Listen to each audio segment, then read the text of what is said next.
Ladies and gentlemen, welcome to head Tonsah Barrage. The barrage is situated near the town of Kadadu in the Punjab region, playing a critical role in regulating water flow for irrigation in the surrounding areas.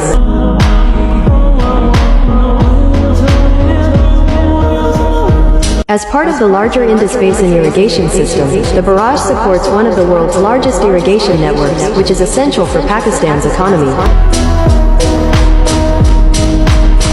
While not a major hydropower station, the barrage has potential for generating electricity through its regulated water flow, contributing to energy generation in the region.